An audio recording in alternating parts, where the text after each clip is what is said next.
News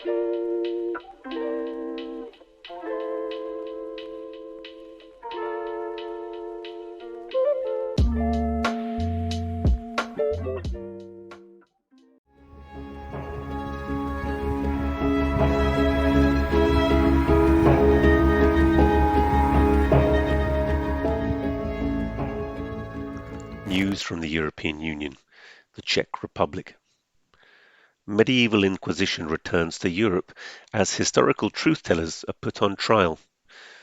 Josef Skála and two other scholars are being prosecuted in Prague, charged with expressing doubts about who perpetrated the Katyn massacre. The attack on Comrade Josef Skála was perfectly timed to disrupt his attempt to run in the presidential election on a Communist Party ticket.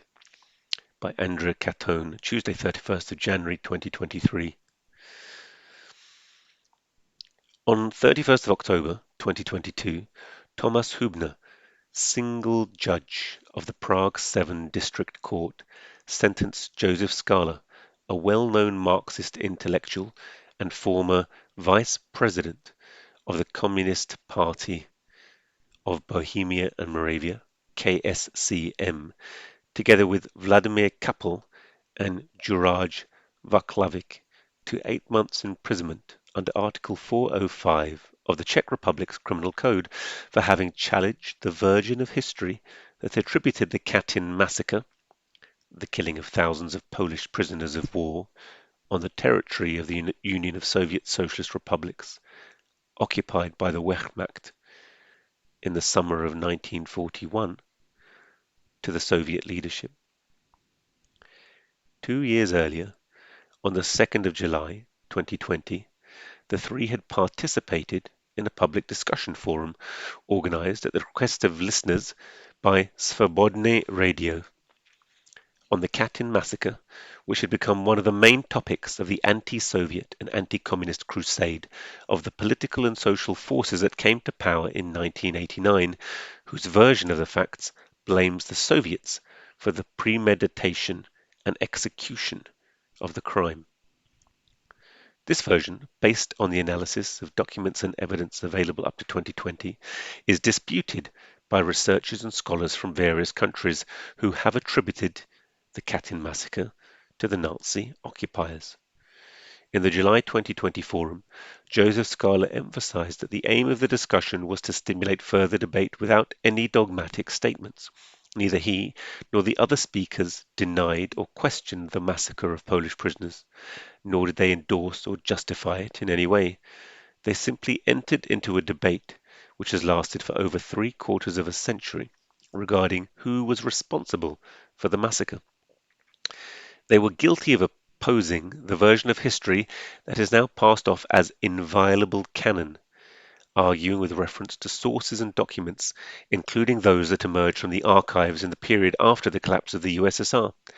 The broadcast received many positive comments and did not raise controversy at the time. But 2 years later, on the 18th of March 2022, all three forum participants were summoned by the Czech Police's National Command for Combating Organized Crime and asked to explain themselves. This was the initial stage of the criminal proceedings, which culminated in an 8-month sentence being handed down on the 31st of October, against which the three have appealed. The trial begins on the 1st of February. The association PRAK, Against Repression and Criminalization, has highlighted some coincidences that reveal the instrumental political use of Article 405 of the Czech Criminal Code. A month before the criminal proceedings began, Josef Skála had announced his intention to run in the presidential elections. The indictment hindered him in the collection of the 50,000 signatures needed to submit his candidature. Moreover, he is among the most active supporters of the peace and anti-NATO movement, which took part in the massive autumn demonstrations in Prague and other centres of the country last autumn. The criminal code was used to target him and the opposition political movement of which he is an active member in order to inhibit his political work. In 2000, shortly after the official entry of Hungary Poland, and the Czech Republic into NATO on the 12th of March 1999, Article 261A was added to the 1961 Criminal Code, lumping together Nazi and communist crimes. Quotation mark. Whoever publicly denies, questions, approves, or tries to justify Nazi or communist genocide or other crimes against humanity committed by Nazis or communists shall be punished by a term of imprisonment from 6 months to 3 years. End quotation. This became Article 405 in a new criminal code that came into force on the 1st of January 2010. This wording, like those introduced to the penal codes of former socialist countries such as Poland, Lithuania, Slovakia and Hungary, leaves a wide margin of discretion and arbitrariness to the judicial authority, which is thus transformed into the supreme scientific authority and repository of an indisputable truth, the doubting of which can lead to imprisonment. It would seem that in the countries of the free European Union, the medieval Inquisition has in fact returned. The criminalization of the historical experience of communism was able to implant itself in the new political legal lawfare approach of some Western countries in the 1990s.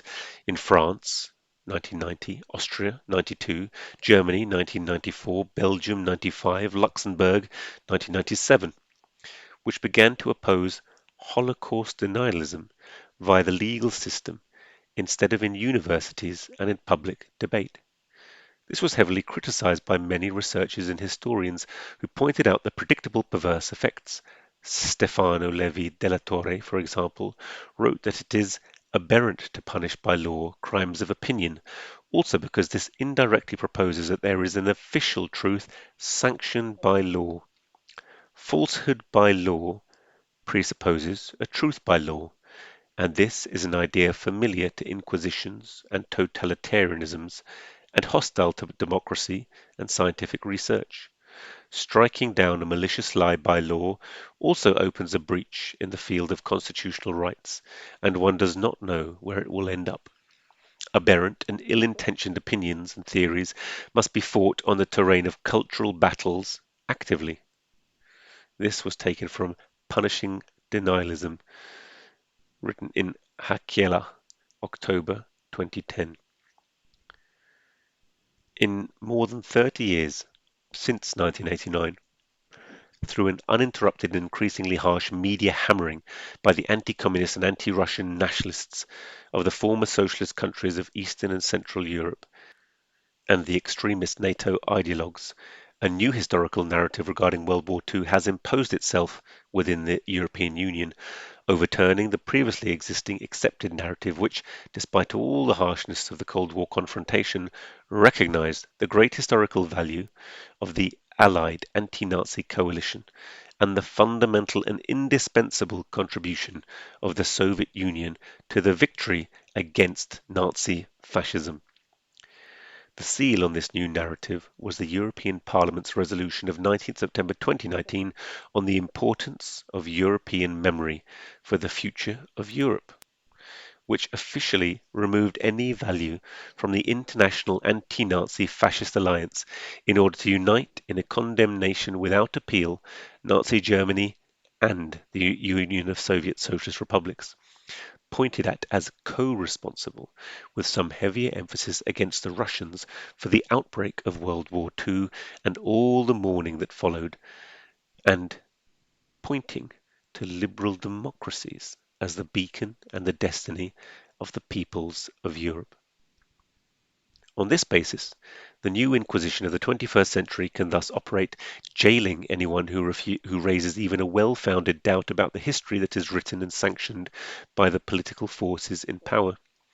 The incrimination and conviction of Josef Skála and the other speakers at the Katyn debate on the 2nd of July 2020 goes far beyond the broad meshes and great discretion, with plenty of room for slipping into arbitrariness, that the Czech criminal legislation gives to the police authorities and the judge. A group of Czech democratic lawyers and jurists, has pointed out that in the radio program in question there was not the slightest emotional excess, nor were any statements made that could insult or humiliate anyone today, or threaten their rights or the values and norms of a democratic society. The radio discussion on a crime committed 80 years ago referenced publicly available research carried out by serious scholars. None of the arguments put forward were without a documentable source, meaning that the program was entirely consistent with what the current Czech constitution and the Charter of Fundamental Rights and Freedoms guarantee to freedom of expression.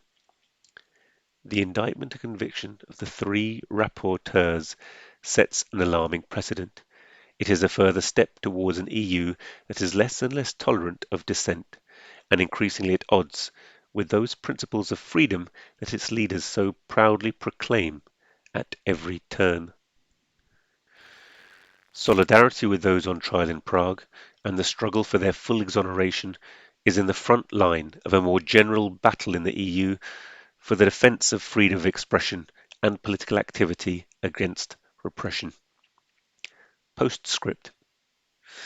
Let it be noted in passing that the perpetration of the Katyn massacre was one of the long list of charges brought against the Nazis at the Nuremberg tribunals in 1946. It was only with the decline and demise of the Soviet Union that imperialists began to revisit this universally accepted truth and to reward historians on both sides of the so-called Iron Curtain for producing evidence that the Soviets had done it after all, evidence that is entirely based on the Nazis' wartime anti-communist propaganda. For more information, read The Katyn Massacre, a presentation given to the Stalin Society in July 2002 by Comrade Elarul. Link in the article from which this podcast was made.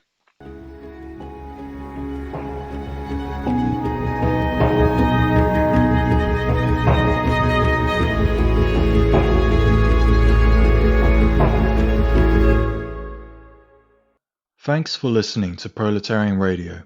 We aim to bring you the best Marxist analysis on current affairs, revolutionary history, and theory. Do like, comment, subscribe, and share our content to help us reach the widest possible audience. We are a small organization with limited resources, and we need worker support if we are to grow and fulfill our mission.